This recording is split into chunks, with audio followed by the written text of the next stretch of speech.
សូមជូននីតិថ្ងៃថ្មីរីស័យខ្ញុំយ៉ាងណាខ្ញុំបាទសូមជម្រាបជូនដល់អស់លោកនាងកញ្ញាថាប្រសិនបើអស់លោកនាងកញ្ញាមានក្តីទុកកង្វល់ខ្វល់ដោយប្រការណាមួយអស់លោកនាងកញ្ញាអាចលើកទូរស័ព្ទជាប់ Telegram មកទំនាក់ទំនងជាមួយខ្ញុំបាទលោកគ្រូបច្ចេករាកម្មទើបសុខឧត្តមបាទក្នុងនោះផងដែរលេខទូរស័ព្ទពីខ្សែរបស់យើងខ្ញុំបាទបានជម្រាបជូនដល់អស់លោកនាងកញ្ញាពុំមានការលាក់លៀមឡើយបាទគឺ012 64 5118មួយខ្សែទៀត097ឬមួយក៏097 77 62 844បាទនីតិយើងត្រូវមានជំនឿហើយក៏មានក្តីសង្ឃឹមថានឹងបំណងស្រាយជូនដល់អស់លោកនាងកញ្ញាហើយអស់លោកនាងកញ្ញាក៏ត្រូវមានក្តីសង្ឃឹមក៏មានការអស់លោកនាងកញ្ញាខ្លះបានខលមកកាន់នីតិយើងខ្ញុំថាអស់លោកចង់ជួបជាមួយខ្ញុំបានលោកគ្រូបច្ចេករាកម្មទើបសឹកដំក៏ប៉ុន្តែអស់លោកច្រើនតែខ្លាចដោយខ្លាចក្រែងខ្ញុំលោកគ្រូបច្ចេករាកម្មទើបសុខឧត្តមមានការប្រកាន់ជាមួយអស់លោកនាងកញ្ញាបាទខ្ញុំគ្មានបំណងណាមួយដែលត្រូវធ្វើឲ្យអស់លោកនាងកញ្ញាអាអន់ស្រពន់ចិត្តទេ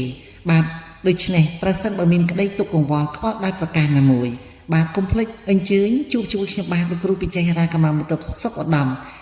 ហើយប្រសិនបើចង់ការទុទាយជោគជតារិស័យសូមអញ្ជើញថតនៅខ្សែបាតដៃស្ដាំនិងឆ្វេងមកខាងមួយប៉ុស្តិ៍ព្រមទាំងផ្ញើមកកាន់នីតិយើងនៅថ្ងៃខែឆ្នាំកំណើតរបស់អស់លោកនាងកញ្ញាផងដែរមិនតែប៉ុណ្ណោះក្នុងនោះប្រសិនបើមានស្វាមីភរិយារស់នៅជាមួយគ្នាមិនចុះសម្រុងឬមួយក៏ការប្រកបរបរអាជីវកម្មឬមួយក៏ធ្វើកិច្ចការណាមួយមិនបានទទួលបានសុភមង្គលចំណុចវិជ្ជមានបានចេះតែរកស៊ីខាតលិចលង់ហើយនៅក្នុងសង្គមគ្រួសារមានការឈ្លោះប្រកែកគ្នាបែកបាក់គ្នាដូច្នេះនីតិយើងនឹងអាចជម្រាបរៀបរាប់ដំណោះស្រាយជូនដល់អស់លោកនាងកញ្ញាបានបាទដើម្បីកុំឲ្យអស់លោកនាងកញ្ញាទន្ទឹងរង់ចាំយូរខ្ញុំបាទក៏សូមជាងសម្ដេចទ្រង់នៃអង្គម្ចាស់អស់លោកគ្រប់ស្ថាបណៈបាទជាងសម្ដាប់ជាងតតទស្សនាស្ដាប់ពីនីតិយើងតាមរយៈឆ្នាំឆ្លូវរិស័យរបស់អស់លោកនាងកញ្ញាក្នុងខែមីនាខែ3នេះគឺល្អបាទមានសភាពសប្បាយចិត្តហើយទៅអស់លោកនាងកញ្ញាមានរិស័យល្អនោះបាទលេខសំណាងរបស់អស់លោកនាងកញ្ញាគឺលេខ234បាទសូមអញ្ជើញរូបរាន់សះចេញបេះដូងភ្លាមគុំបងឯបងយូ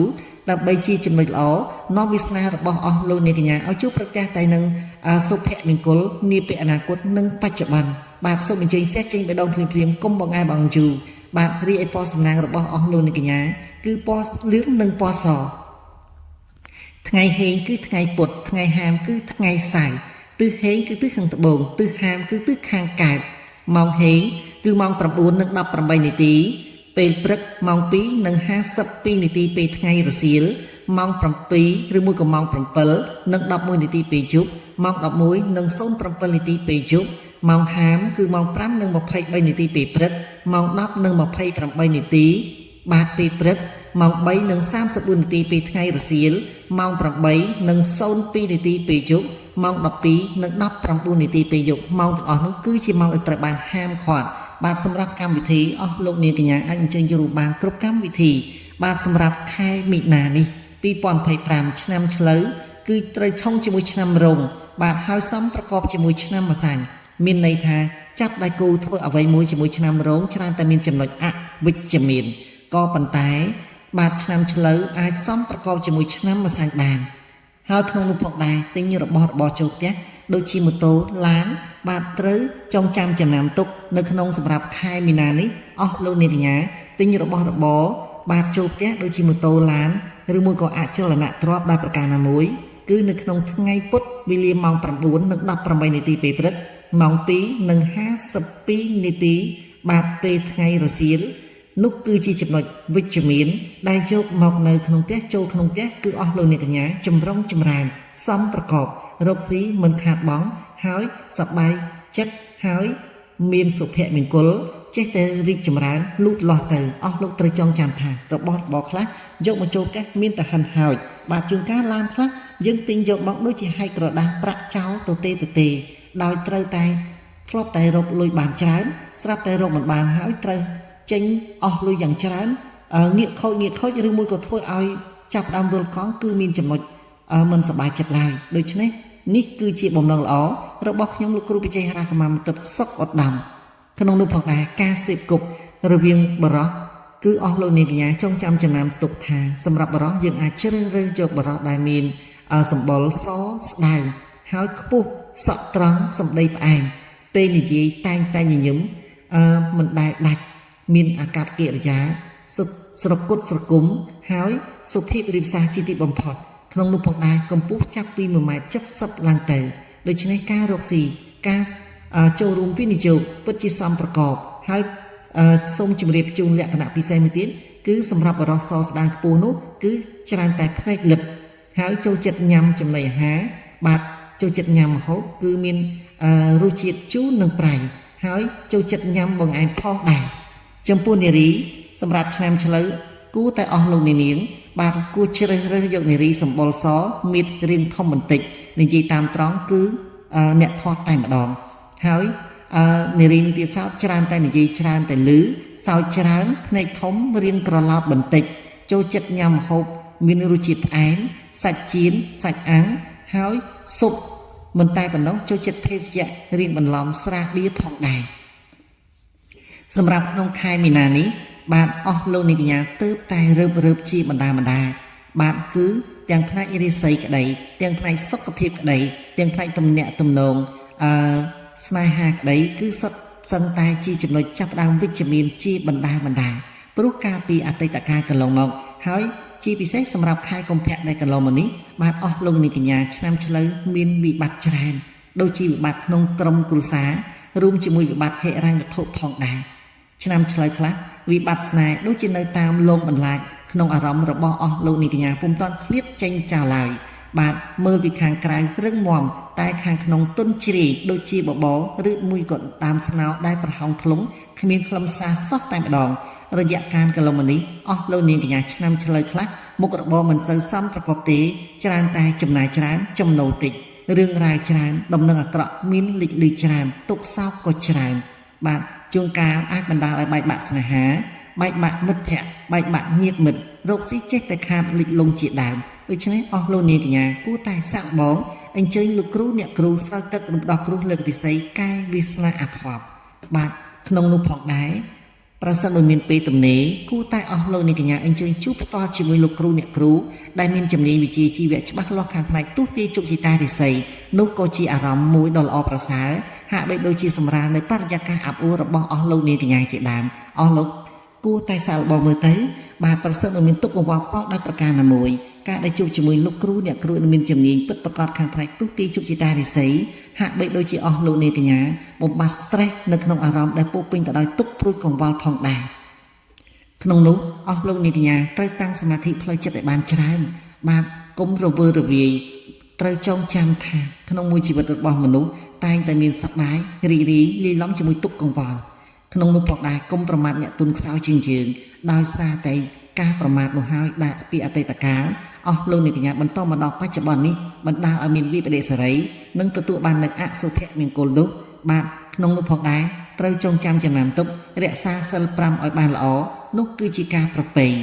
បាទព្យាយាមតាំងសមាធិផ្លូវចិត្តហើយក៏តែប៉ុន្តែតាំងចិត្តប្រឹងប្រែងបោះជំហានឈានឆ្ពោះទៅមុខកុំអស់សង្ឃឹមបាទថ្ងៃណាមួយអស់លោកនាងកញ្ញាគង់តែសំប្រកបគង់តែបានសម្រេចដោយសេចក្តីបំណងប៉ងប្រាថ្នាចំណុចទី5ដែលត្រូវខ្ញុំលោកគ្រូវិជ័យហរាកម្មទិបសក្ដំចែកជូនដល់អស់លោកនាងកញ្ញាគឺជាចំណុចពិសេសនោះគឺត្រូវតែរក្សាសុខភាពបាទកាលណាមានសុខភាពល្អជាចម្បងប្រៀបបាននឹងភ្នំដែលរក្សាអស់ដុតមិនខ្វះត្រីឡើយរក្សាភ្នំហាក់បីដូចជារក្សាព្រៃមិនខ្វះអស់ដុតទេដូច្នេះកាលណាយើងមានសុខភាពល្អបាទគង់តែថ្ងៃណាមួយបាទសេចក្តីអពមង្គលត្រូវរសាត់ផាត់ឆ្ងាយបាត់ទៅហើយជំនួសវិញនៅសុភមង្គលបាទនីតិដែលត្រូវបានជម្រាបរៀបរាប់ជូនដល់អស់លោកនាងកញ្ញាតាមរយៈខ្ញុំបាទលោកគ្រូបច្ចេកហរាកម្មទិបសក្ដំក៏បានវិលមកដល់ទីបញ្ចប់ហើយមុននឹងជម្រាបលានីតិយើងក៏សូមរំលឹកជូនដល់អស់លោកនាងកញ្ញាម្ដងទៀតសម្រាប់ឆ្នាំឆ្លូវខែមិនិនា2025នេះរាសីរបស់អស់លោកនាងកញ្ញាគឺត្រូវទទួលបាននៅរាសីល្អថ្ងៃហេងគឺថ្ងៃពុធថ្ងៃហាមគឺថ្ងៃសៅរ៍បាទទិសហេងគឺទិសខាងត្បូងទិសហាមគឺទិសខាងកើតដូច្នេះជំរាបជូនម្ដងទៀតបាទប្រសិនបើមានទុក្ខកង្វល់ខ្វល់ដោយប្រការណាមួយឬមួយក៏ចង់ឲ្យនីតិយើងទូទីជោគជតារិស័យជូនដល់អស់លោកនាងកញ្ញាសូមអញ្ជើញរស់រាន់ឡើង គុំនៅបងឯងបងយូបាទគុំរវល់តែគិតថាចាំថ្ងៃនេះចាំថ្ងៃនោះដែលជាហេតុបណ្ដាលឲ្យមេរោគចូលនៅក្នុងខ្លួនយើងច្រើនទុកសោកក៏ច្រើនវិបដិសារីក៏ច្រើនធ្វើអ្វីមួយកាន់តែទទួលបាននូវអសុភមង្គលអវិជ្ជមានហើយដូច្នេះអញ្ជើញរស់រាន់ឡើងលើកទូរស័ព្ទជាប់ Telegram 012 64518មួយខ្សែទៀត097 77 62 844ជួបជាមួយខ្ញុំបាទលោកគ្រូវិជ័យហេរាកម្មាបន្ទប់សុខឧត្តមបាទធានាថាបំណុលស្នេហ៍ដំណោះស្រាយនៅបញ្ហាជំនួបស្នេហាដោយប្រការណាមួយវិបត្តិហិរញ្ញវត្ថុនីតិយើងអាចធ្វើជាទីប្រឹក្សាជូនដល់អស់លោកអ្នកកញ្ញាមិនឲ្យខកបំណងឡើយបាទក្នុងការទូទាយជិបជីតារិស័យសូមអញ្ជើញលើកទូរស័ព្ទថតនៅខ្សែបាតដៃស្ដាំនិងឆ្វេងមកខាងមួយប៉ុស្ព្រមទាំងផ្ញើមកកាន់នីតិយើងតាមរយៈសម្រងចេញនៅថ្ងៃខែឆ្នាំកំណើតរបស់អស់លោកអ្នកនាងកញ្ញា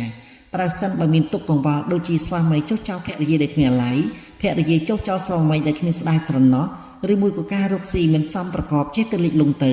ការធ្វើការងារនៅកន្លែងណាមួយមិនបានចាប់អារម្មណ៍ហើយមិត្តរួមអាជីពអង្គភាពជាមួយខ្លួនច្រើនតែមានការមើលងាយប្រមាថដូច្នេះនីតិយើងនឹងអាចជម្រាបរៀបរាប់ជូននឹងបំណក់ស្រាយថាតើគួរលេខលោកដោយប្រការណាមួយបាទនៅពេលនេះខ្ញុំបាទលោកគ្រូវិជ័យហេរាកម្មាបន្ទប់សុខឧត្តមបានវិលមកដល់ទីបញ្ចប់ហើយភ្លេចជម្រាបជូនដល់អស់លោកអ្នកកញ្ញាម្ដងទៀតបាទនីតិយើងប្រសិនបើអស់លោកអ្នកកញ្ញាត្រូវការកន្សែងយ័ន្តកន្សែងស្នេហ៍ឬមួយក៏ចង់បញ្ចុះសัญลักษณ์មាសនៅលើផ្ទៃមុខរបស់អស់លោកអ្នកកញ្ញាឲ្យកាន់តែមានសម្រស់ល្អត្រកាលឬហើយមានសម្ដីផ្អែមសារការលិនថោនោះអញ្ជើញជួបជាមួយខ្ញុំបាទលោកគ្រូវិជ័យហេរាកម្មាបន្ទប់សុខឧត្តមបានតាមរយៈលេខទូរស័ព្ទដោយបានជម្រាបរៀបរាប់ខាងលើឬមួយក៏នៅក្នុងកន្សែងយ័ន្តកន្សែងស្នេហ៍របស់អស់លោកអ្នកកញ្ញា